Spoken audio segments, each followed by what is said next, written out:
परमात्मा को पाने तथा उसका वास्तविक लाभ प्राप्त करने के लिए पवित्र बाइबल में प्रमाण है कि प्रभु ने मनुष्य को अपना ही स्वरूप बनाया। 6 दिन में सृष्टि रचकर 7वें दिन विश्राम किया।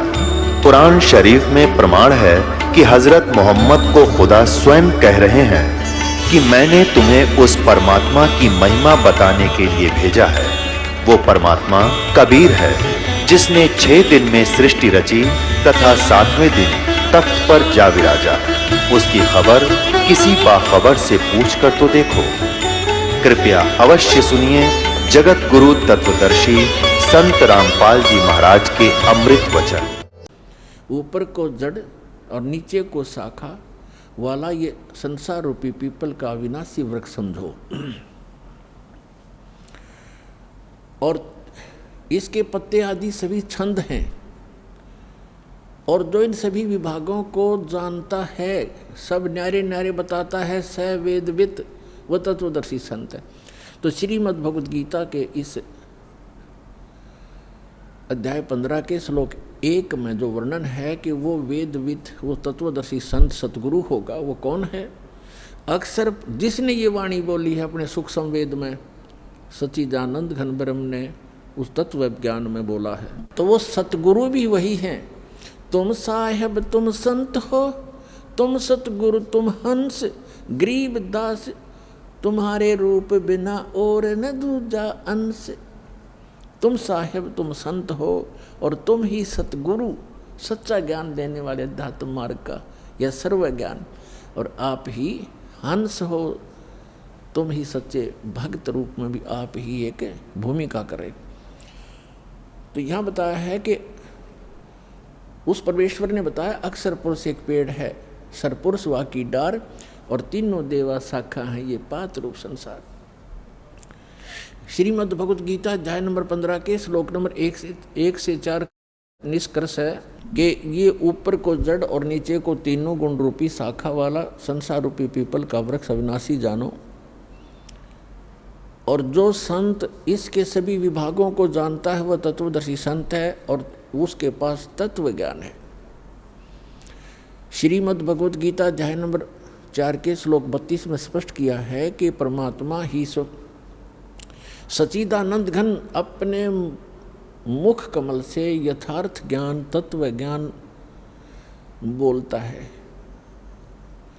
जो परमेश्वर के मुख कमल से उच्चरित वाणी होती है वो तत्व ज्ञान है। उसके अंदर आध्यात्मिक यज्ञों का यानी आध्यात्मिक अनुष्ठानों का विस्तृत विवरण होता है, और उसको जानने के बाद फिर सभी कर्मों से, सभी पापों से मुक्त प्राणी हो जाता है।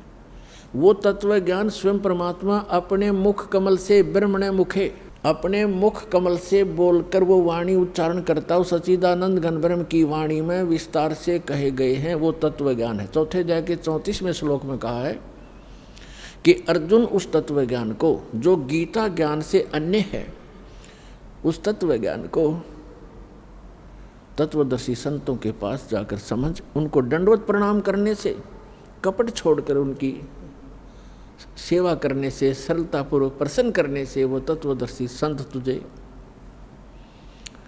तत्व ज्ञान का उपदेश करेंगे।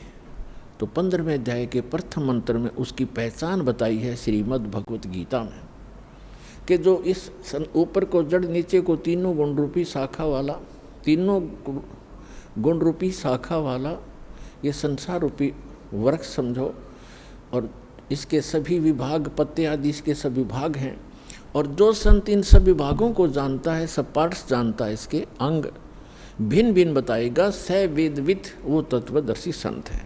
और 15वें अध्याय के 4थे श्लोक में कहा है कि उसके पश्चात तत्वदर्शी संत से तत्व ज्ञान प्राप्त करके इस अज्ञान रूपी अंधकार में उलझे हुए इस अज्ञान को काटकर, तत्व ज्ञान रूपी शस्त्र से इस अज्ञान को काटकर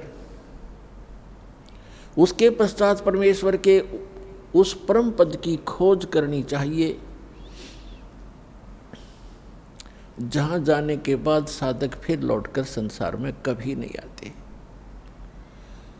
और केवल उसी परमात्मा की भक्ति करनी चाहिए जिसने सर्व ब्रह्मांडों की रचना की है, सबका रचनहार है, सर्व उत्पादक है वो। तो दास जो ये बताना चाहता था, सतगुरु आए दया करी ऐसे दीन दयाल, बंदी छोड़ वृत्तास का जठरग्नि प्रतिपाल, अमर करूं सतलोक पठाऊं ताते बंदी छोड़ कहाऊं। अमर करूं, उस परमात्मा के तत्व ज्ञान के आधार से सत साधना करने वाले प्राणी वहाँ चले जाते, फिर लौटकर कभी संसार में नहीं आते। श्रीमद् भगवद गीता अध्याय नंबर 18 के श्लोक नंबर 62 में कहा है कि अर्जुन तो सर्वभाव से उस परमेश्वर की शरण में जा जो गीता ज्ञानदाता से अन्य है। उसकी कृपा, उस परमेश्वर की कृपा से तू परम शांति को और शाश्वत स्थान को, अमर लोक को, जिसका कभी एंड नहीं होता, कभी नाश नहीं होता, उस स्थान को, शाश्वत स्थान को प्राप्त हो जाएगा।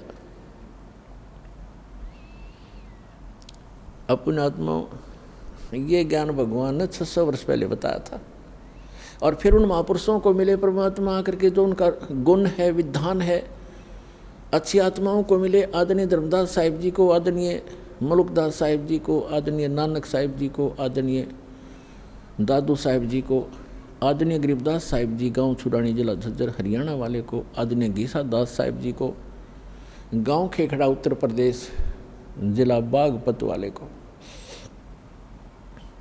और स्वामी रामानंद जी काशी वाले को, महर्षि को।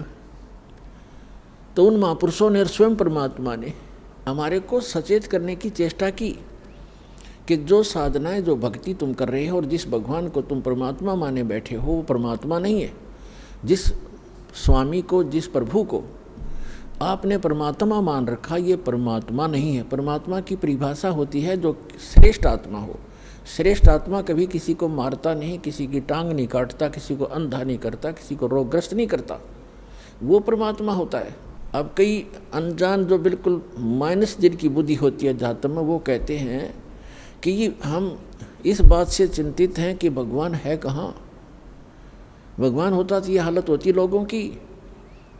जैसे अभी एक दुखद खबर हम सुन रहे हैं कि केदारनाथ और बद्रीनाथ के दर्शनार्थ गए हुए श्रद्धालु इन अज्ञानी आचार्यों, शंकराचार्यों द्वारा भ्रमित किए हुए वहाँ भगवान खोजने गए थे।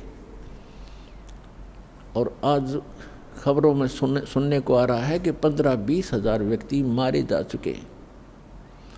फ्लड में बादल फट गया और केदारनाथ के मंदिर का पता नहीं कहाँ गया। एक शिवलिंग खड़ा हो टूंड सा। तो पुण्यात्मा परमात्मा 600 वर्ष पहले आए। उसके बाद उनके द्वारा उनसे के ज्ञान से परिचित महापुरुषों ने यही ज्ञान सुनाया। और वो कहा करते थे, चारों युग में संत पुकारे और कूक कहा हम हेल रे, हीरे माणक मोती बरसे ये जग चुगता ढेल रे। परमात्मा 600 वर्ष पहले बताया करते थे। और उनसे परिचित महापुरुष आदरणीय गरीबदास साहिब जी ने कहा है कि चारों युग में संत पुकारे, कबीर साहिब की महिमा गाई है।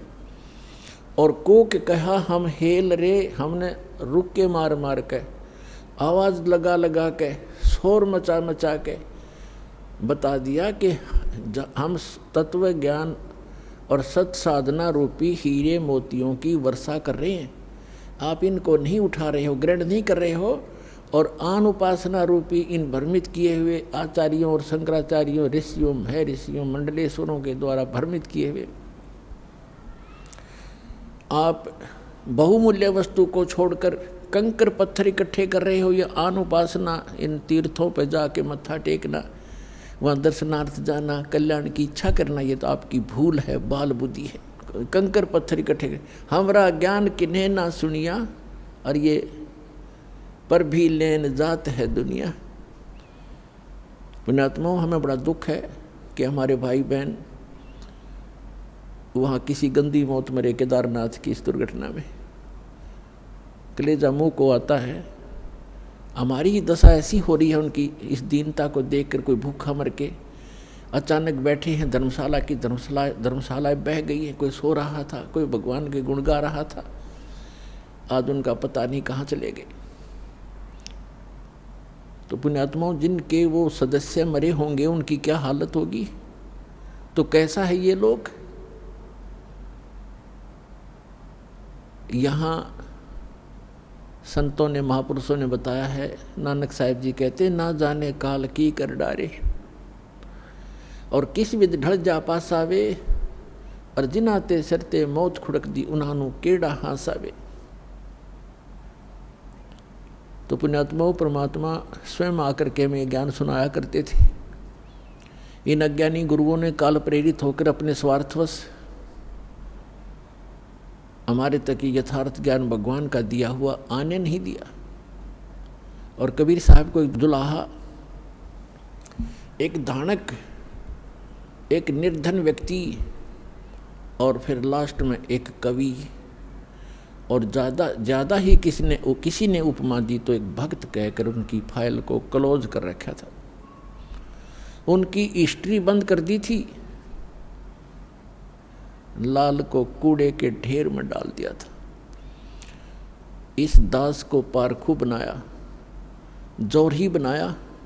इस दास ने उस लाल की परख की और ढंडोरा पीटा, अनाउंसमेंट करनी शुरू कर दी कि ये लाल है जिसको तुम पत्थर मान रहे हो और जिनको तुम हीरे मोती समझते हो, वो कौड़ी हैं, वो बहुमूल्य नहीं है।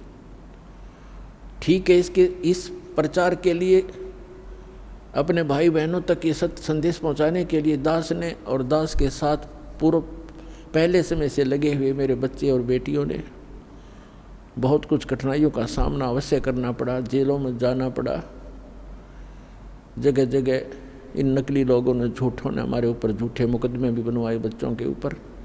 लेकिन हमें पता लग गया है कि वो अनजानपने में ये सब कुछ कर रहे हैं। जिस दिन उनको भी ये ज्ञान होगा, वो भी उसी भगवान के बच्चे हैं और वो हमारे साथ हो जाएंगे, उनका कल्याण हो जाएगा। हमारा उद्देश्य किसी की भावनाओं को ठेस पहुंचाना नहीं।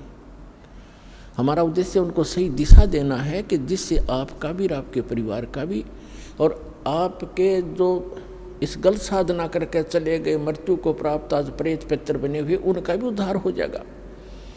इस साधना से जो दास बताता है। अब जैसे भावनाओं को ठेस पहुंचाने की बात जो ये मूर्ख लोग करते हैं, जो स्वार्थी करते हैं, जनता को भ्रमित करते हैं कि हमारी भावनाओं को ठेस पहुंचा दिया,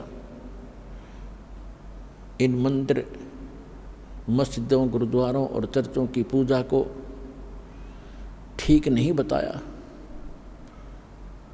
मंदिरों में जाने को गलत बताते हैं, भगवान की मूर्ति की पूजा गलत बताते हैं, केदारनाथ, अमरनाथ, इन धामों और तीर्थों पर जाने को गलत बताते हैं। ये हमारी भावनाओं को ठेस पहुंचाते हैं। पुण्यात्माओं, भावनाओं को ठेस नहीं पहुंचाया जाता यदि किसी के पास यथार्थ ज्ञान है और उस ज्ञान के आधार से कोई ज्ञान बताता है। वो तो ऐसा है जैसे बच्चे होते हैं, छोटे छोटे बच्चे, अग्नि जल रही होती है, आग जल रही है, और बच्चा उस अग्नि के बलते हुए उस जल रहे उस भट्ठी की तरफ चलता है, और उसको कोई देख लेता है, बुद्धिमान व्यक्ति, कि ये बच्चे अग्नि की भट्ठी की तरफ जा रहे हैं और ये जल जाएंगे। उनको जाकर वो उठा लेता है और वो जाना चाहते हैं, उसको अच्छी वस्तु समझ के पकड़ना चाहते हैं और उसको उठा लेता है, तो वो रोता भी है और कहता है मुझे छोड़ दे, इधर ही जाने दे। उसकी भावनाओं को वहाँ ठेस पहुँचाना अनिवार्य था। यदि उस भावनाओं को ठेस नहीं पहुँचाया जाता तो जल के मर जाता वो बालक। तो दास का प्रयत्न यही समझो कि यदि आप इसको भावनाओं को ठेस समझते हो तो ये इस प्रकार की भावना को ठेस पहुंचाना दास की मजबूरी होगी, क्योंकि दास इस मार्ग से परिचित हो चुका है। और जहाँ तक पार बसाओगी आपको वहाँ नहीं जलने दूंगा उस आग के अंदर। अपने आत्मा परमात्मा आकर बताया करते थे कि जिन धामों की आप पूजा करने जाते हो, इन धामों की कुछ कम से कम तुम स्थापना देखो कैसी हुई है।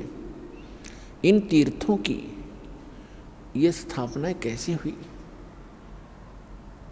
और फिर ध्यान से सोचो, विचार करो। आज बालक नहीं हो, आप शिक्षित हो, उनके इतिहास, उनकी जीवनी हमारे पास उपलब्ध हैं, उनको पुनः विचार करके ग्रहण करो, उनको त्याग दो। देखो जितने भी तीर्थ हैं, धाम हैं, और जितने भी ये पवित्र स्थल हैं, आदरणीय हैं, ये आदरणीय यादगारें हैं, लेकिन वहाँ जाने से मोक्ष नहीं हो सकता। आपको बहुत बार बताया है, परमात्मा भी आकर स्वयं बताया करते थे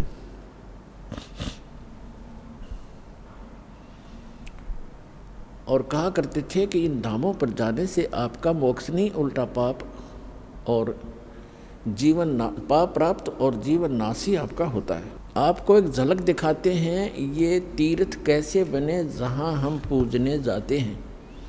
देखिएगा एक पुस्तक, ये पुस्तक है हिमालय तीर्थ, और ये हमारे शंकराचार्यों द्वारा दिए गए ज्ञान है, दिया गया ज्ञान है। ये है JP नबूरी, इसका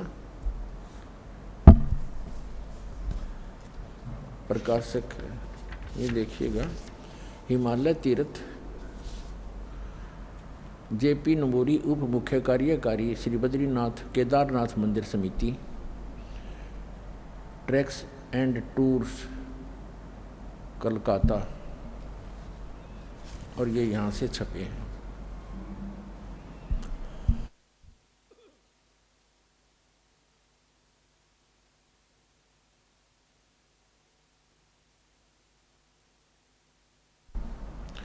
अब हम इसके आपको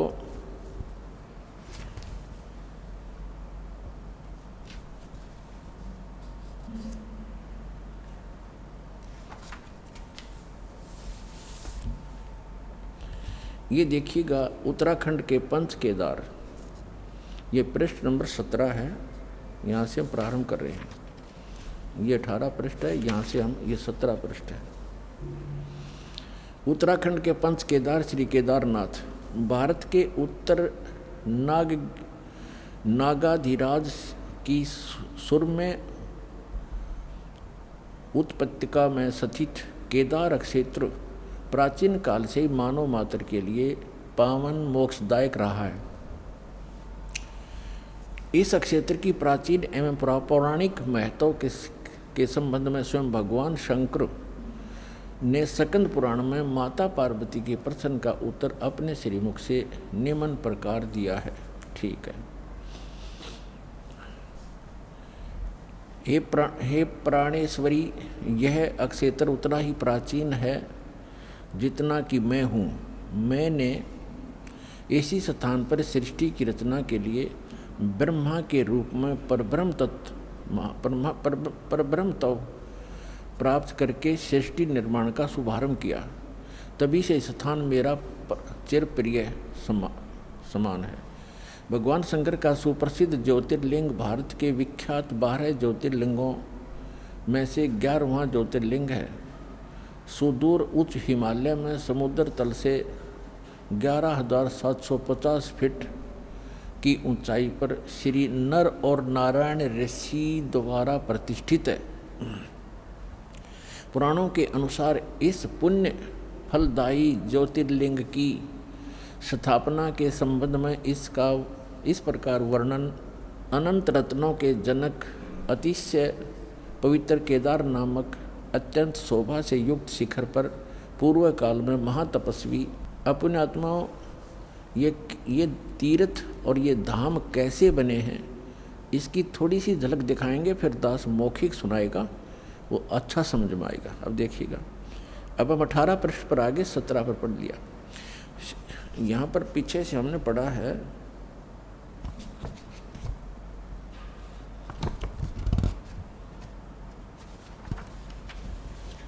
यहाँ से फिर पढ़ें, ये है कि केदार, पवित्र केदार नामक अत्यंत शोभा से युक्त शिखर पर पूर्व काल में महातपस्वी कौन? ऋषि श्री नर और नारायण ने। ये दो ऋषि थे, नर और नारायण ने भगवान शिव को प्रसन्न करने के लिए बड़ी कठिन तपस्या की। इस तपस्या से तीनों लोकों में उनकी चर्चा होने लगी, जिसकी सभी लोकों में प्रशंसा होने लगी।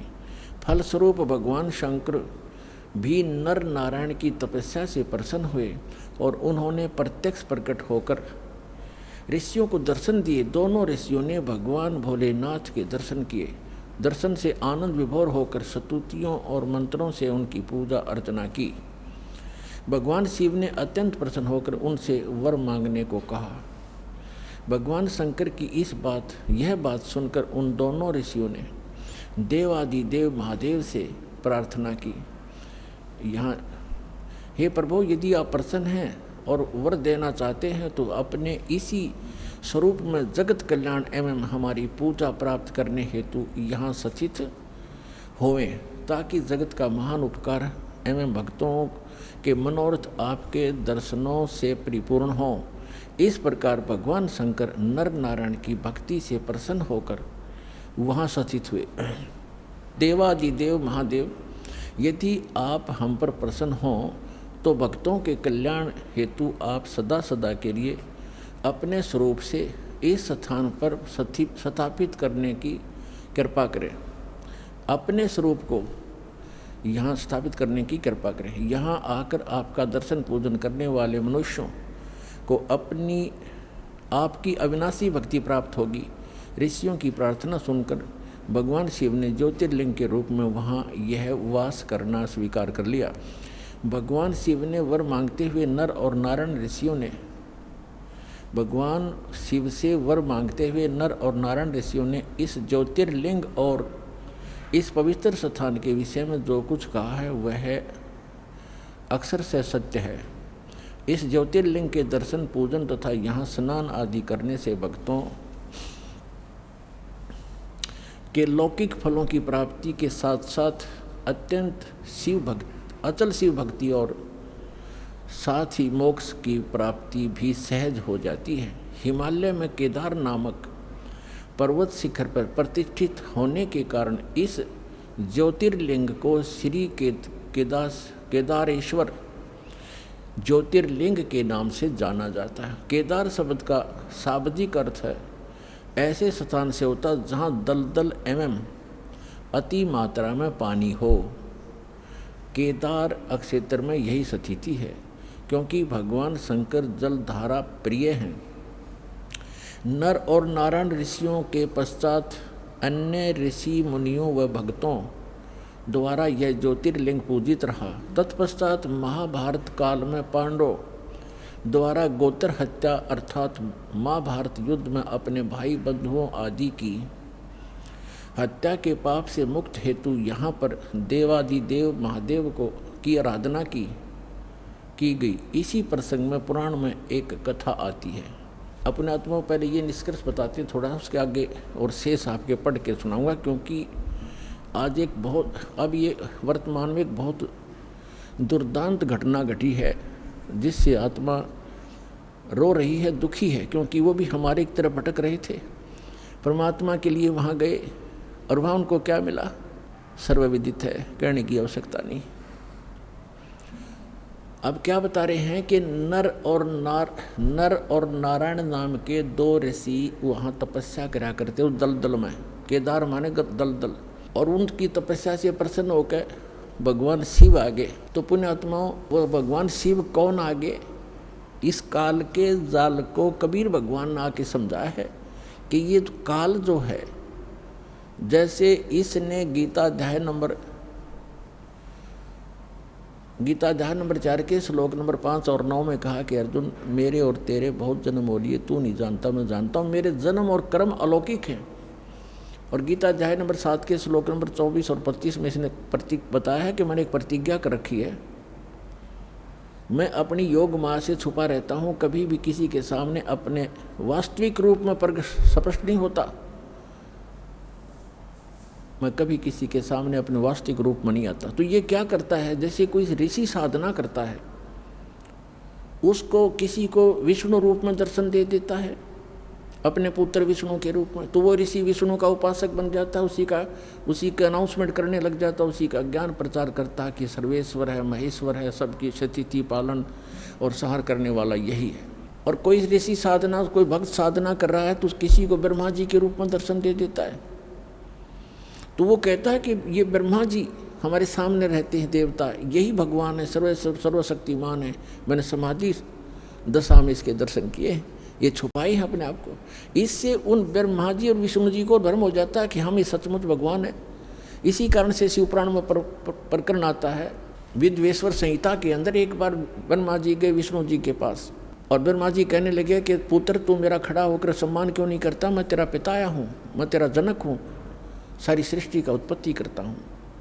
ब्रह्मा जी विष्णु जी लेटे लेटे कहते हैं कि आजा बेटा बैठ जा, तू मेरा पुत्र है, तू मेरी नाभि कमल से उत्पन्न हुआ, मैं ही सर्वशक्तिमान हूँ, मैं सबका रचने वाला हूँ। इस बात पर दोनों लड़ पड़े। फिर ये काल आ गया, वहाँ पर शिव रूप धारण करके इन दोनों के बीच में एक लिंग खड़ा कर दिया, तेजों में स्तंभ। ये लड़ना भूल गए, ऊपर नीचे ढूंढने लगे। फिर खुद आके प्रकट हुआ शिव रूप में, फिर इनको ज्ञान बताने लगा, क्या पुत्रो तुमने अपने आप को ईश मान लिया तो यू आर नॉट गॉड, तुम भगवान नहीं हो। और इसी तुमने दो डिपार्टमेंट, 2 विभाग मेरे से प्राप्त किए हैं, मैं चीफ मिनिस्टर हूँ यहाँ का। ये काल जो है एक ब्रह्मांड में चीफ मिनिस्टर का काम, इसका रोल समझो।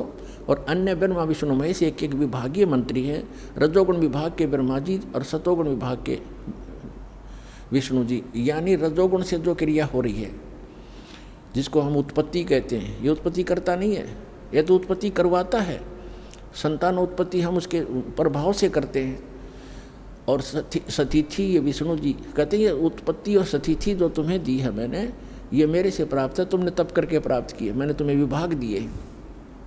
इसी प्रकार रुद्र और शिव को भी, शंकर को भी मैंने अलग से, महादेव महेश्वर को भी मैंने 2 करते दिए हैं, संहार और तिरोभाव। और बोलने वाला 5वां ये काल है, ये कभी अपने वास्तविक रूप में नहीं आता, ऐसे कभी विष्णु के रूप में, कभी शिव के रूप में, कभी ब्रह्मा जी के रूप में आता है।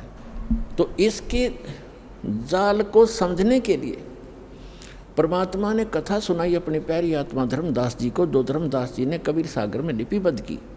कि परमात्मा ने कहा कि ये गलतियां करके आत्मा यहाँ आ गई इस काल के साथ, इसके 21 ब्रह्मांड वाले विमान में बैठ के, और इसने यहाँ इनको इतना दुखी कर दिया। फिर ये चिल्लाने लगी, हे भगवान हमें सुख दे, हे भगवान हमें सुख दे। हम हाहाकार मच गई। तब परमात्मा कहते, मैं आया अपने पुत्र जोगजीत का रूप बना करके, मैं वहाँ आके खड़ा होगा जहाँ तपस्या के ऊपर 1 लाख मानव शरीरधारी प्राणियों को ये नित्य खाता है, आहार करता है। और मेरे वहाँ आने से उस तपस्या की जलन बंद हो गई। वह आग जो कि तो गर्म ऐसे की ऐसी है, वो तपस्या, वो तई, वो बड़ी जो तवा होता है जिस पे उनको भूना जा रहा था। लेकिन उनको उन परमात्मा की कृपा से उस पर उपस्थित जितने भी 1 लाख जीव थे मनुष्यधारी जो वहाँ गई थी, उनकी आत्मा, उनको कष्ट बंद हो गया, उसका ताप बंद हो गया, तपत। तब उन्होंने ऊपर में उठाकर देखा कि भगवान हम कौन से दुख, कौन से पाप का यहाँ कष्ट भोग रहे हैं। तब परमात्मा ने कहा कि ये इस लोक, तुम्हारे इस लोक के पाप का दंड नहीं तुम्हें, ये दंड है, तुमने सतलोक में ये पाप कराया था। परमात्मा को छोड़कर तुम, परमात्मा अपने को छुपा कर कह रहे हैं कि तुम भगवान को छोड़कर वहाँ सर्व सुख संपन्न था, प्राप्त थी, आपकी कभी मृत्यु नहीं होती थी, कोई कष्ट नहीं था, उसको छोड़कर तुम इस काल के लोक में आ गए। यहाँ पर आज जिस कार को, जिस कोठी को, जिस बंगले को, जिस बेटा और बेटी को आप अपना मानते थे, क्या तुम्हारे साथ आया कोई? अपनी आत्मा वहाँ तो सारी समझ में आ जाती है कि हाँ कुछ नहीं आया जी। फिर और तुम मरते थे, ये मेरा बेटा है, ये मेरी बेटी है, ये मेरा कार है, ये कोठी है, और भक्ति करते थे तो गलत कर रहे थे। हम प्रत्येक युग में जाते रहते हैं पर तुम सुनते नहीं। तब परमात्मा ने कहा कि हमसे गलती, वो कहने लगे सभी भगवान हमसे गलती होगी, मैं माफ़ करो। कहते ऐसे माफ़ नहीं होगी। जब तुम जाए धरो जग तन देहा, तब तुम करना मम सत शब्द स्नेहा। जब कोई मेरा संत मेरी ये महिमा गाता हुआ तुम्हें मिल जाए और तुम्हें मानव शरीर प्राप्त हो, तुम तुरंत ग्रहण कर लेना और फिर तुम उस सतभक्ति करके यहाँ उस लोक में चले जाओगे। अमर करूँ सतलोक पठाऊँ, ताते बंदी छोड़ खाऊँ। इतने में वो काल आ जाता है। प्रतिदिन उसने टाइम फिक्स कर रखा है, इतने समय के बाद ये सभी आत्माएं उसके तपतशिला पर भुन कर उनके अंदर से जो गंध वो निकालता है, वो निकल कर वो भाग ऊपर से उनको ऐसे उड़ा देता है, वो गंध रह जाता है। अब आप देखते हो यहाँ प्राणी गंदे पदार्थ तो बहुत आसानी से ग्रहण कर लेता खाने के लिए, पीने के लिए। शराब पीना, भांग पीना, सुल्फा पीना और तम्बाकू पीना और फिर मांस खाना, चटपटे अटपटे खाना, ये तो बहुत खुश होकर ग्रहण करता है। क्यों? क्योंकि ये चाहता है कि जितना ये गंध अटपट खाएंगे उतना ही के अंदर गंदी वासना ज़्यादा बनेगी और तपतशिला के ऊपर भूनने से वो सारी वासना वहाँ रह जाती है और ये जीव वहाँ से कर्म ज्यों के त्यों रहते हैं, वो वापस आ जाता है, मरता नहीं। फिर अपने कर्मानुसार 84 लाख योनियों में किसी भी स्वरूप उसके कर्मानुसार वो जाए, उस योनि में वो चला जाता है। तो उसी समय वो काल आ जाता है और काल ने देखा अपने बड़े भाई जोगजीत को, जिसने वहाँ से जिस रूप में परमात्मा ने सतलोक से उसको निकाला था। जिन्होंने सृष्टि रचना पढ़ रखी है बच्चों, उनको खूब याद है। अब दास ज़्यादा हिंट देगा आज के सत्संग में। सृष्टि रचना कभी आपको बताएंगे और आपको CD वगैरह बनाकर भी दे रखी है, वो भी देख सकते हो। और उसने कहा, उसने सोचा, काल ने इस ज्योत स्वरूपी निरंजन सरपुरुष ने के मन में आई कि जोगजीत कैसे आ गया, ये कोई परमपिता का कोई संदेश लेकर आया है। पहले इसे वो संदेश जानता हूँ, क्या आज्ञा लेकर आया है ये भगवान की, और फिर आज इसको कूटूंगा, पिटाई करूँगा इसको मारूंगा, खूब कूटूंगा, क्योंकि इसने मुझे वहाँ से मार कर निकाला था, मुझे ज़बरदस्ती निकाला था सतलोक से। तो मुझे परमात्मा बताते हैं कि धर्मदास, मुझे देखकर काल भयंकर हो गया और पहले मुझसे कहा कि पहले जोगजीत कोई आज्ञा है भगवान की, परमात्मा की, पिता की, वह मुझे बता, और फिर जोगजीत तुझे छोड़ू नहीं गा, तूने मुझे वह मार कर निकाला था। तब परमेश्वर जो जोगजीत रूप में वहाँ उपस्थित थे, विराजमान थे, खड़े थे, विद्वान थे, परमेश्वर ने कहा, धर्मदास, मैंने उनसे कहा, परमात्मा बता रहे हैं, धर्मदास जी लिख रहे हैं कि मैंने उससे कहा कि सुन ले आदेश परमपिता का कि ये भोली आत्मा तेरे साथ आ गई थी, इन्होंने तो गलती की सो की, पर तूने इनका कैसा सांग निकाल रखा है, कैसे कैर ढा रहा है इनके ऊपर, तू कोई गधा बना दिया, कोई गधी बनाई, कोई कुत्ता, कोई कुतिया, किसी का बेटा मर गया, किसी की बेटी मार रहा है, हाहाकार मचा रखी। तो इसने कहा कि पिताजी ने मुझे श्राप दिया था और जिस श्राप अनुसार मुझे भूख लगती है तो मैं तो इनको खाऊंगा, बनाऊंगा, पैदा भी करूंगा। परमात्मा ने कहा कि चल, इनने गलती कर दी, तो खा भी रहा है, सारे काम कर रहा है, फिर इनके किसी का हाथ काटे, किसी की टांग कटे, कोई अंधा, कोई कैंसर से पीड़ित, ये जुल्म क्यों कर रहा था इनके ऊपर। तब इसने कहा कि मैं तो सत्य का राज करता हूँ, मैंने परमात्मा को वचन दे रखे हैं और जैसे कर्म जो करेगा वैसे भोगेगा, मुझे इसमें कोई लेना देना नहीं है। पुण्यात्माओं, यहाँ की इस सारी व्यवस्था ऐसी है इस काल के लोक में।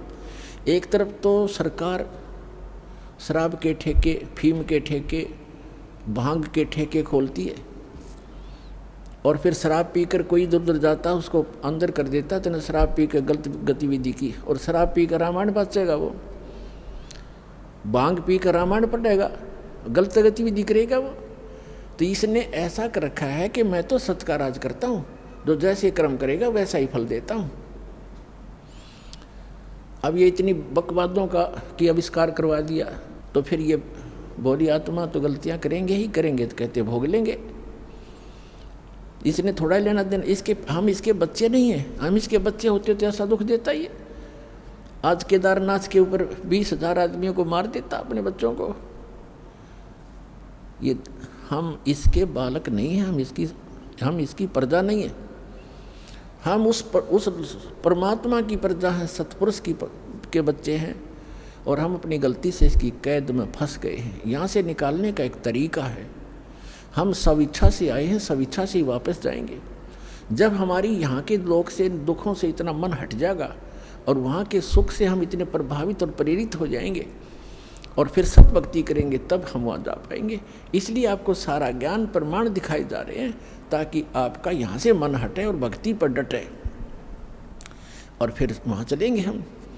तब इसने कहा, परमात्मा ने कहा जोगजीत रूप में कि मैं नीचे जाऊँगा, परमात्मा ने भेजा हूँ और वहाँ जाकर तेरे सारे जाल को समझाऊँगा और सबको परमात्मा की महिमा बताऊँगा। आपने सारे परमात्मा की जो सतपुरुष है, जो वास्तव में भगवान है, यथार्थ स्थान है, उसका तो नामो निशान मिटा दिया। तू स्वयं भगवान बन बैठे यहाँ का और सबको बताऊंगा। और एक ऐसा गुप्त मंत्र दिया है मेरे को, वो मंत्र उनको दूंगा, सतनाम और सारनाम। और फिर उसने कहा, उस आग तो अंदर से जल गया वो सारा, ये तो नाश करेगा मेरे बड़े बड़ाए काम का। आज जब उसने ये बात सुनी तो एकदम भयंकर होगा, कहने लगा तू मेरा बाग उजाड़ने जा रहा है, तू मेरा नाश करने जा रहा है, तुझे अभी ख़त्म कर दूंगा, तुझे तो जाके दिखाना नीचे। परमात्मा ने कहा कि ऐसा सुनकर काल भयंकर होगा मेरे ऊपर। और धर्मदास ऐसे अटैक किया, उसने मेरे को बिल्कुल ख़त्म करने के लिए दौड़ के आया और मैंने सतनाम का सुमन कर दिया, नाम का सुमन शुरू कर दिया। इस नाम के अंदर धर्मदास ऐसी प्रबल शक्ति है, इसके सामने कोई भी देव, कोई यक्ष, कोई भी यहाँ का काल तक भी नहीं ठहर सकता। मेरे पास ऐसा मंत्र है। पुण्यात्माओं, ये परमात्मा धर्मदास जी के माध्यम से और धर्मदास जी को तथा हम सभी को सतर्क करना चाहते हैं कि कभी भी आपके ऊपर कोई भी आपदा आती है किसी भी प्रकार की, तो नाम का सिमरन अवश्य करना कुछ देर। फिर जो टेंशन है वो है, लेकिन समन एक बार कर लेना, आप देखना फिर उसका प्रतिफल कैसा होगा। तो कहते हैं मैंने समन शुरू किया और काल ऐसे गिर गया जमीन के ऊपर, ऐसे ही गिर गया उस पृथ्वी पर जहाँ वो रहता है, वहाँ पर जैसे पक्षी की पंख कट जाते हैं और पड़ा पड़ा तड़फ रहा होता है। तो वो समझ गया। उसमें वैसे तो काफ़ी विस्तार लिखा है, बाकी हम थोड़ा बताएंगे जितना आवश्यक है, क्योंकि हमने समझना इस ज्ञान को। बाकी ज्ञान है, समाधान बिना काम बनेगा नहीं, समाधान ज़्यादा महत्वपूर्ण है। उसमें तो बहुत कुछ कहा है कि वो इतना भयभीत हो गया कि वहाँ से भाग के पाताल में जाके छुप गया। फिर मैं वहीं पहुँचा और उसको पकड़ के ले आके चल वहीं पर, वहीं बैठा के फिर वो उसने मेरे पैर पकड़ लिए। जब ताकत से पार नहीं बसाई, नहीं उसका बस चला, तो मेरे चरण पकड़ लिए, बुरी तरह रोने लगा और कहने लगा मैं तो आपको पिता के समान मानता हूँ, छोटे तो गलती किया करते हैं, बड़े क्षमा करते हैं, मुझे माफ़ कर दो। रोए बुरी तरह। परमात्मा बोले कि मैंने कहा कि चल ठीक है, माफ़ कर दिया। ऐसे नहीं, आप वचनबद्ध हो जाओ। परमात्मा बोले क्या वचनबद्ध हो जाऊं? कि एक दया करना कि 3 युगों में जीव थोड़े ले जाना, सतयुग त्रेता द्वापर माही, तीनों युग जीव थोड़े जाए, चौथा युग जब कलयुग आवे, तब शरण जीव हो जावे, जीव बहु जावे, ऐसा वचन हर मोह दीजिए, तब संसार गवन तो कीजिए। और भी 1-2 प्रश्न थे, प्रार्थना थी, वो कही तो परमात्मा ने कहा चलो तथास्तु, जो तूने मांगा मैंने बख्श दिया। 3 युगों में जीव कम ले जाऊंगा और चौथे युग कलयुग में मैं खूब तूफान मचाऊंगा अपने बच्चों को निकालने के लिए, तो बाधा मत करना फिर। तो उसने कहा कि एक और प्रार्थना की उसने उसी समय कि जो आपका ज्ञान स्वीकार करे, आप जाओ, और या आपका कोई संदेश वाहक आवे कि जो भी मानव परमात्मा का इच्छुक, स्त्री या पुरुष, आपका ज्ञान स्वीकार करे, वो आपका और हमारा ज्ञान, काल के दूतों का, इन मंडलेश्वरों और आचार्यों का जो ज्ञान ग्रहण करे, उसको आप बाई फोर्स ना लेना, ये दया करना, बलपूर्वक ना ले जाना। ये तो परमात्मा को पता था, ये बलपूर्वक ले जाएगा कोई टिकेगा वहाँ पर? कहते परमात्मा यहाँ तो कहते हम मोहम्मद को वहाँ ले गयो, इच्छा रूपी वहाँ नहीं रहो, उल्ट मोहम्मद मैल पठाया, गुज बीरज एक कलमा लाया, रोजा बंग नमाज दे रे, बिस्मल की नहीं बात कही रे। हजरत मोहम्मद जी को लेकर गए थे, लेकिन उसकी इच्छा यहाँ से हटी नहीं थी, क्योंकि यहाँ उसके बहुत घने अनुयायी बन गए थे और उनको ज्ञान संपूर्ण ग्रहण समझ में नहीं आया था। तो कहते परमात्मा को मालूम था कि बलपूर्वक कैसे ये वहाँ रुक जाएंगे, ये पहले वहीं ना रहा करते, गड्ढा करते, आप मरे यहाँ पर इस गंदे लोक में, यहाँ से। तो उसने कहा कि ठीक है, परमात्मा ने कहा ठीक है, जो मेरा ज्ञान ग्रहण करे वो मेरा, ताकि निकट काल मत आना, कि जिसने लिया मेरा परवाना, ताकि निकट काल मत जाना, कि मेरे जिसने मेरा ग्रहण कर लिया नाम, मेरा ज्ञान, उसके निकट तुम मत जाना। तो काल ने कहा था कि जो आपकी मर्यादा में रहेगा आपका, और मर्यादा तोड़ेगा तो मेरा ही है। वो तो अंडरस्टूड है, इसमें कहने की जरूरत नहीं है फिर तो परमात्मा ने कहा ठीक है तथास्तु। जब परमात्मा ने ये सारा कुछ कह दिया और उसकी सारी स्वीकृति दे दी, तब एकदम रूप बदल गया और एकदम खड़ा हो गया। जोग जीत जाओ संसारा, जीव न माने कहा तुम्हारा, जीव तुम्हारा कहा न माने, हमरी ओढ़ हो बाद बखाने। मैंने उनको ऐसी उल्टी पट्टी चटपटा दी कि सब मेरे ही ज्ञान को ग्रहण किए हुए हैं, और कलयुग में तो उनकी ऐसी हालत कर दूंगा कि किसी को भी भक्ति योग्य नहीं छोड़ूंगा। देवल धाम और तीर्थ पुजवाऊँ, देव धाम इनकी पूजा करवाऊंगा, या विद जीवों को भरमाऊँ। अपने आत्माओं, अभी परमात्मा का ज्ञान आपके ईव समझ में आवेगा। आज जो दास आपको समझाना चाहता है कि जैसे आज सबसे ताज़ा दुर्घटना और सबसे भयंकर आज तक की इन तीर्थ यात्रियों के लिए ये है कि केदारनाथ के दर्शनार्थ गए हुए इन बद्रीनाथ केदारनाथ के श्रद्धालुओं के ऊपर कितना कहर टूट गया, परिवार के परिवार नष्ट हो गए। इसलिए ये ज्ञान आज आपके समक्ष करना अनिवार्य हो गया, और अब ये सबको स्वीकार्य होगा। दास बहुत वर्षों से देख रहा है, कोई अमरनाथ पर जाते हुए कभी 2000 कभी 1500 बर्फानी तूफान के अंदर बहुत से मरते सुने गए। एक बार हरिद्वार के अंदर वो नीलकंठ के जो मंदिर है उसके ऊपर एक पर्वत पहाड़ का टुकड़ा टूट के गिर गया, वहाँ सारे मारे गए, वो नीलकंठ भी टूट गया। फिर वो टुकड़ा पत्थर का टुकड़ा जो भारी पहाड़ था, पत्थर बहुत भारी, उस रास्ते में लुढ़कना शुरू हो गया, जिससे यात्री ऊपर चढ़ रहे थे ऐसे ऐसे, और उधर से वो लुढ़कना शुरू हो गया, पीस दिए वहाँ से लेकर नीचे तक। और फिर वहाँ एक लक्ष्मण झूला है, गंगा के ऊपर एक पुल बना हुआ है, लोग कुछ जा रहे थे, फिर वहाँ से सुनकर कुछ बचे हुए, कोई इधर भाग रहा था, कोई इधर भाग रहा था, कोई पुल को पार करने की चेष्टा वापस कर रहा था। तो भीड़ में भगदड़ मच गई। वापस भागने वाले कह रहे थे, किसी ने बताया कि पहाड़ टूट गया। तो वापस पुल पर भागने वालों ने सुन लिया कि पुल टूट गया जिस पर तुम फंसे हुए हो। तो उस भगदड़ में पुल के ऊपर भी सैकड़ों 400-500 व्यक्ति तो पुल पर मारे गए, और कुछ डर से इस डर से कि पुल टूट गया तुम नीचे कूद जाओ, वो दरिया में गिर कर मर गए, गंगा में। 2500 व्यक्ति मरने की उसमें आशंका व्यक्त की गई थी, और नीलकंठ भी टूट गया जिसकी पूजा करने गए थे, और वही दशा आज हो रही है। तो ये सबसे बड़ी दुर्घटना मानी जाती थी, 2500 आदमी मर गए, और आज सब सीमाएं लांघ दी काल ने, उस केदारनाथ के धाम को स्थापित करवा कर कितना नाश करवा दिया। अब इसने स्थापित करवाया, वो अब बताएगा इसके अंदर दास ये कैसे क्या हुआ। और इससे पहले और भी घटनाएं हुई हैं, जैसे एक बार कुंभ का मेला हुआ था, आपको बहुत बार सुनाया है। कुंभ का पर्व हुआ हरिद्वार में हुआ था, 25,000 आपस में लड़के मर गए थे।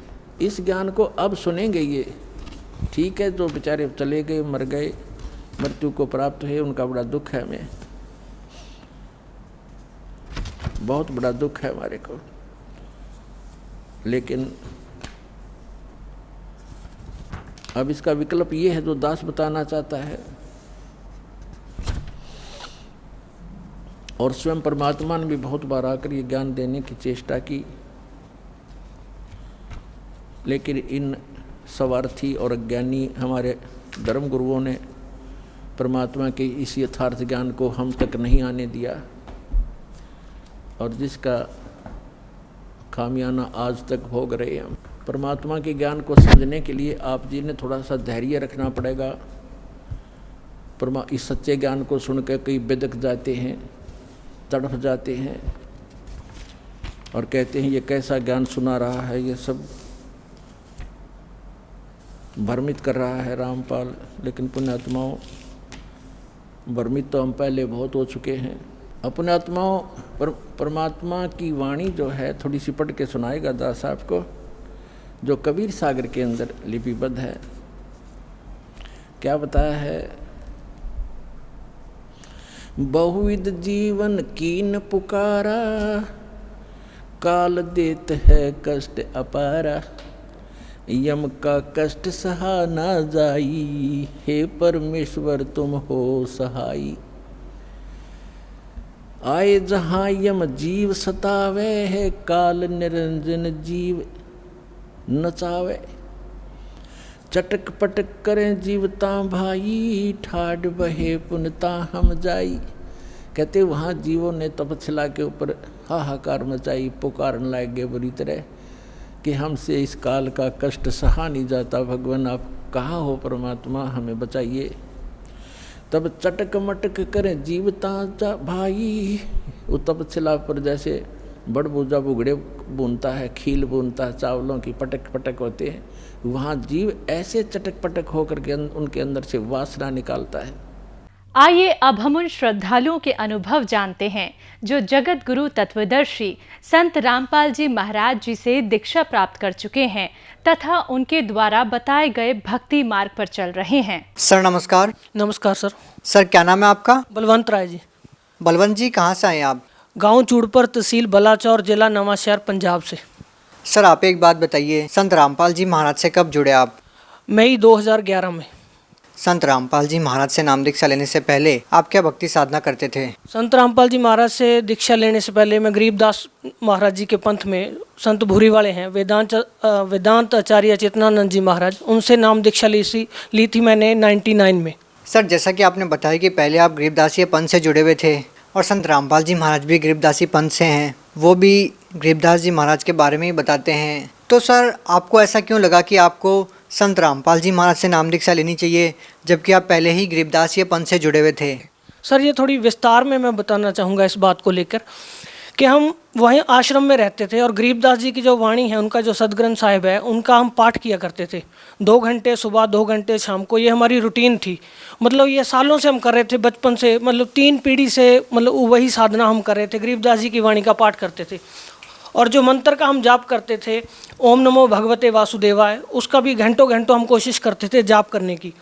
जब और छुड़ानी भी हम बार बार जाते थे, मतलब साल में 2 बार तो छुड़ानी में मेला होता तो हम वहाँ जाया करते थे। तो एक बार हम ऐसे छुड़ानी गए हुए थे तो वहाँ किसी दोस्त ने बताया भी एक संत रामपाल जी महाराज का एक पंपलेट उन्होंने पढ़ा जिसके ऊपर लिखा हुआ था कि कौन ब्रह्मा का पिता है, कौन विष्णु की माँ, शंकर का दादा कौन है, हमको देव बताए। तो जब हम गरीबदास जी की वाणी को पढ़ते थे तो उसमें ये वाणी आया करती कि कौन ब्रह्मा का पिता है, कौन विष्णु की माँ, शंकर का दादा कौन है, हमको देव बताए।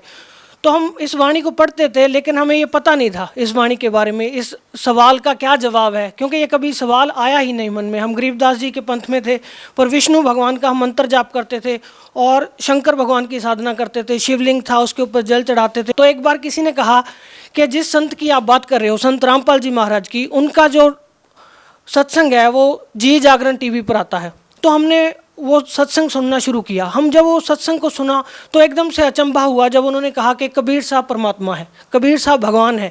इससे पहले हम क्या कृष्ण जी को भगवान मानते थे, विष्णु जी को भगवान मानते थे, शंकर को भगवान मानते थे, कबीर साहब को एक सदगुरु मानते थे कि वो एक संत हैं, सदगुरु हैं। पर जब उन्होंने ऐसा कहा कि कबीर साहब भगवान है तो हमें इतनी हैरानी हुई इस बात की, जिस भगवान की सारी दुनिया खोज कर रही है, उस भगवान की हम रोज वाणी पढ़ते हैं, उनकी आरती करते हैं और उनका जो है हम भोग में करते हैं, सारा कुछ संध्या आरती करते हैं, और हमें इस बात का ही ज्ञान नहीं है कि ये कबीर साहब भगवान है। तो इस कारण से हमें जो हमारी वो साधना थी, तो हमने सत्संग सुनने के बाद संत रामपाल जी जो बातें बताते थे उन्हें नोट किया सारा, उनके सत्संग की रिकॉर्डिंग ली, इंटरनेट से सत्संग डाउनलोड किए, उसके बाद सुनना शुरू किया। और जब हम पाठ करते थे तो गरीबदास जी की वाणी से मिलाना शुरू किया। हम पाठ करते थे, ग्रंथ साहिब के नीचे एक डायरी रखी, उसमें सारा नोट करते गए, जो संत रामपाल जी बातें बताते हैं क्या वो बातें गरीबदास जी की वाणी में हैं, तो एज इट इज़ वो बातें सारी की सारी उस वाणी में हमने पाई। और जो हम क्रिया कर रहे थे इससे पहले जो हमारी साधना थी वो बिल्कुल भी उस वाणी से मेल नहीं खा रही थी। जैसे हम हरिद्वार जाते थे, गंगा स्नान करते थे और परमात्मा वाणी में कहते थे कि पर भी लेन जात है दुनिया और हमरा ज्ञान किने ना सुनिया, और हम वही परबियाँ लेने जाते थे, वहाँ पे महाकुंभ कुंभ नहाने जाते थे और ये मूर्ति की पूजा करते थे, शिवलिंग की पूजा करते थे, ये सारा उसमें मना कर रखा था। और बार बार गरीबदास जी वाणी में भेद देते थे कि कोई वास्तविक मंत्र है, एक निज नाम है, वो खास नाम है, उस नाम की हमें जानकारी नहीं थी। हम वही मंत्र जाप कर रहे थे जो शास्त्र विधि त्याग के मनमाना आचरण था। तो जब हमने ये संत रामपाल जी महाराज का सत्संग सुना और उसे गरीबदास जी महाराज जी की वाणी से मिलाया तो एकदम से झटका लगा। तो जैसे हमारी दिनचर्या क्या थी, हम वहीं आश्रम में ही रहते थे, सिर्फ खाना खाने के लिए घर जाते थे और वापस आश्रम में आ जाते थे। तो इसके पीछे मान बढ़ाई भी बहुत थी हमारे साथ कि हम वहाँ पे जुड़े हुए हैं इतने साल से। पारिवारिक समस्याएं भी ऐसी थी कि कई पीढ़ी से चल रहे हैं, उस मतलब समाज में से निकल पाना बड़ा मुश्किल था। पर परमात्मा ने दया करी संत रामपाल जी महाराज ने कि ये ज्ञान हमें समझ में आ गया और ये बात मन में बैठी कि इस चौधर का हम क्या करेंगे कल को। मतलब जैसे गरीबदास जी वाणी में कहते थे कि कुकर शुकर खर कीजिएगा, छोड़ सकल बद फैला, कल को जानवर बनेंगे, पशु बनेंगे, तो ये हमारी मान बढ़ाई, ये साधना नकली जो हम करें किस काम आएगी। तो इसके कारण हमने वो साधना त्याग दी और संत रामपाल जी महाराज का ज्ञान सुना। बरवाड़ा आश्रम में जब हम गए, जब गुरुजी ने प्रथम मंत्र दिया, संत रामपाल जी महाराज ने प्रथम नाम जब दिया, तो इतना मतलब दिमाग में खटका कि हमने हजारों बार लाखों बार गरीबदास जी की वाणी में ये मंत्र पढ़े थे और हमें ही ज्ञान नहीं हो सका कि ये वो वास्तविक मंत्र हैं। क्योंकि संत रामपाल जी महाराज अपने सत्संग में बताते हैं कि गुरु बिन काहू न पाया ज्ञान ना, जो थो था बुस छड़े किसाना। गुरु के बिना ये ज्ञान नहीं हो सकता और वो वास्तविक संत, वो सदगुरु हमें मिले नहीं थे। बलवंत जी, जैसे कि आपने बताया कि गुरु बनाना बहुत ज़रूरी है एक मनुष्य के लिए, गुरु आपने पहले बना ही रखा था, तो सवाल ये है कि पहले ही जब आपने गुरु बना रखा था उसके बाद आपने संत रामपाल जी महाराज को अपना गुरु बनाया, तो दोनों संतों की भक्ति विधि में आपको क्या अंतर लगा और किस संत की साधना करने से आपको क्या लाभ मिला? जो हम साधना करते थे तो हमारा आधार गरीबदास जी की वाणी थी, जो हमारा आधार था, मेन था, वो ग्रंथ साहिब गरीबदास जी का था। और जब हम अपनी भक्ति विधि को उनके साथ मिलाते हैं, जैसे हमारे जो मंत्र हैं, तो अगर गरीबदास जी ने इतनी वाणी लिखी है, इतना बड़ा ग्रंथ साहिब उन्होंने लिखा है, तो क्या ये 5 अक्षर जो हैं ओम नमो भगवते वासुदेवा, तो वो उसमें लिख सकते थे। तो हमने मिलाया, मतलब ऐसा नहीं है कि एक दिन में ये फैसला ले लिया भाई आज इनको छोड़ दो वहाँ चले जाओ, ऐसा नहीं। मतलब 8-9 महीने तक हमने उसका खोज किया पूरा, उसमें जब देखा, मिला के देखा, तो कहीं भी ये मंत्र नहीं पाए। और जो साधना गरीबदास जी बताते थे, इन ब्रह्मा विष्णु महेश तक का जो बताते थे, इन सतलोक का जो वर्णन बताते थे, वो हमने इतने सालों में, मतलब 12 साल तक हमने वो पुरानी साधना की। तो 12 साल में हमें कभी उस ज्ञान की, जैसे कहते हैं, छींट भी नहीं लग सकी, हमें पता ही नहीं चल सका कि ऐसा भी कोई ज्ञान है। तो जब ये सत्संग सुना उसके बाद वो भेद खुला, वो सारी की सारी वाणी खुल के सामने आ गई कि गरीबदास जी क्या कहना चाहते हैं, कि कौन से वो वास्तविक मंत्र हैं जिनकी वो बात करते हैं। बलवंत जी, क्या करते हैं आप? अध्यापक हूँ जी, मैं एक प्राइमरी स्कूल में टीचर हूँ। सर, आप एक शिक्षित व्यक्ति हैं और निसंदेह ही आपने संत रामपाल जी महाराज को बहुत सोच समझकर अपना गुरु धारण किया है। सर, हम आपसे ये पूछना चाहेंगे कि कोई भी साधक होता है, वो भक्ति करता है और वो कोई गुरु बनाता है, तो उसका उद्देश्य ये भी होता है कि उसको शारीरिक लाभ मिले, मानसिक लाभ मिले, आध्यात्मिक लाभ मिले। हम आपसे ये जानना चाहेंगे कि संत रामपाल जी महाराज से नाम दीक्षा लेने के बाद आपको क्या लाभ मिले? सर, जब हम गरीबदास जी की वाणी को पढ़ते थे तो उसमें एक वाणी आती थी, गरीबदास जी कहते थे कि सुख के सागर राम है दुख मोचन होई और पत्थर पानी प्रतिमा से तरया ना कोई। हम पढ़ते थे उस वाणी को, पर कभी हमारे जीवन में वो इम्प्लीमेंट नहीं हो सकी थी। क्यों? क्योंकि हमारे ऊपर दुख ऐसे कैसे रहते थे, हम भक्ति करते थे, जबकि गरीबदास जी कहते कि सुख के सागर राम है दुख मोचन होई। अगर हमारे पास वो राम होते, वो जिस साधना से वो दुख दूर होते हैं, अगर वो साधना हमारे पास होती तो हमारे दुख दूर होने चाहिए थे। बचपन से ही मतलब इतना ज़्यादा हमारे परिवार में क्लेश रहता था, कलह रहती थी, जिसके कारण मेंटली डिस्टर्बेंस रहती थी बहुत ज़्यादा। मैं परेशान रहता था और कई बार ऐसा भी था कि आत्महत्या तक का भी विचार मन में आता था। तो संत रामपाल जी महाराज से नाम लेने के बाद जो चीज़ चेंज आई लाइफ में, वो सबसे ज़्यादा थी जिसको कहते हैं पीस ऑफ माइंड। हर शिक्षित व्यक्ति है जो वो इस बात की खोज करता है कि मानसिक शांति होनी चाहिए। अध्यात्म के मार्ग पर जो भी आदमी चलता है वो सबसे पहले उसकी यही खोज होती है, पीस ऑफ माइंड, कि हमें आत्मिक और मानसिक रूप से शांति होनी चाहिए। तो संत रामपाल जी महाराज की शरण में आने के बाद सबसे बड़ी चीज़ ये हुई कि मन की जो भटकना थी वो समाप्त होगी। पहले हम कहीं जाते थे भगवान की खोज में कि वो शांति मिले, हम मानसिक रूप से हमें शांति मिल सके। तो वो शांति जो वास्तविक थी वो सत्य साधना से होनी थी, और वो सत्य साधना संत रामपाल जी के पास थी। तो जब हमने ये नाम लिया तो सबसे बड़ा लाभ क्या हुआ, ये मानसिक रूप से शांति होगी, मन की भटकना खत्म होगी। जैसे संत रामपाल जी महाराज अपने सत्संग में बताते हैं कि पर्वत पर्वत मैं फिरया, कारण अपने राम, और राम जैसे संत मिले जिन सारे सब काम। तो वो मानसिक शांति सबसे पहली चीज़ थी। और फाइनेंशियल जो कंडीशन थी हमारी, जो हमारे जानकार हैं, जानने वाले सारे जानते हैं कि फाइनेंशियल तौर पे बहुत ज़्यादा कंडीशन अच्छी नहीं थी। संत रामपाल जी महाराज से नाम लेने के बाद सबसे बड़ा ये लाभ हुआ कि हमारी फाइनेंशियल कंडीशन है बहुत ज़्यादा सुधर गई। और उसके साथ साथ जैसे शरीर में होते हैं रोग, जैसे एक वाणी है उसमें कहा कि दास गरीब तबीब सतगुर बंदी छोड़ कबीर हैं। वो असली जो वैद्य हैं, जो असली डॉक्टर हैं, वो कबीर साहब हैं, और वही अपने संत के माध्यम से लाभ देते हैं। तो हमारी माता जी हैं, उनको जो है उनका खून इतना कम हो गया था, मतलब 5 पॉइंट समथिंग था। तो डॉक्टर के पास गए तो उन्होंने बोला कि इनको जो है ब्लड चढ़ाना पड़ेगा, अगर ब्लड नहीं चढ़ाओगे तो इनकी सेहत और ज़्यादा ख़राब हो जाएगी। तो हमारी माता जी ने संत रामपाल जी महाराज जी से नाम लिया, और उसके बाद जब हमने टेस्ट कराया, हमने डॉक्टर को बोला, टेस्ट कराने गए और रिपोर्ट लेके हम डॉक्टर के पास गए, हमने बोला जी ऐसे ऐसे बोला था, इनको खून चढ़ाना पड़ेगा। तो डॉक्टर हंस के कहने लगा, भाई आप में कितना खून है, उससे ज़्यादा तो आपकी माता जी में है। वो 12 पॉइंट समथिंग हो गया संत रामपाल जी महाराज जी की दया से। और सर ऐसा ही है कि हमारी शादी के कई साल बाद तक हमारे बच्चा नहीं था, तो उसको लेकर थोड़ा मेरी वाइफ भी परेशान रहती थी। तो हमें ऐसा नहीं था, संत रामपाल जी महाराज का ज्ञान था, पर मेरी वाइफ को कभी कभी इस बात की चिंता होती थी। तो हमने डॉक्टर के पास गए तो उन्होंने बोला कि इनका जो ब्लड ग्रुप है मेरी वाइफ का वो नेगेटिव था और मेरा पॉजिटिव था।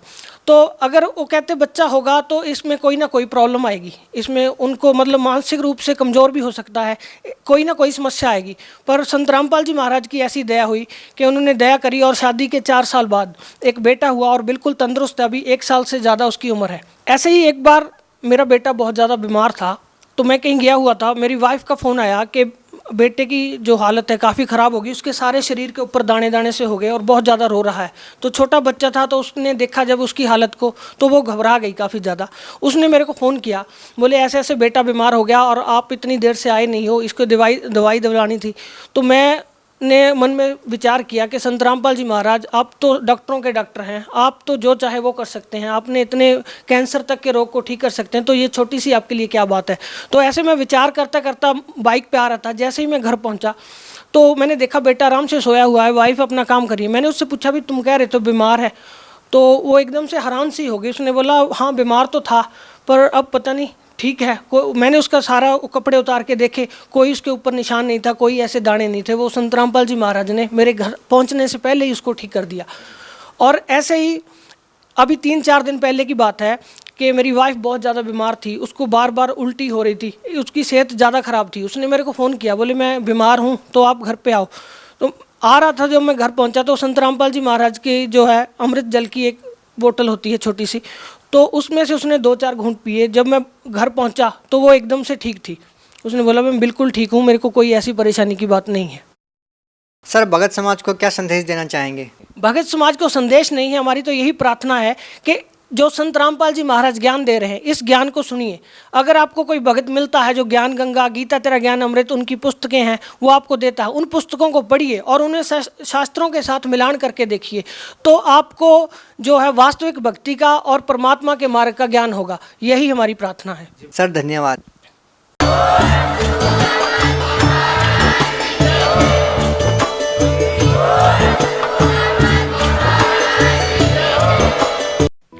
आप सुन रहे थे जगत गुरु तत्वदर्शी संत रामपाल जी महाराज के मंगल प्रवचन।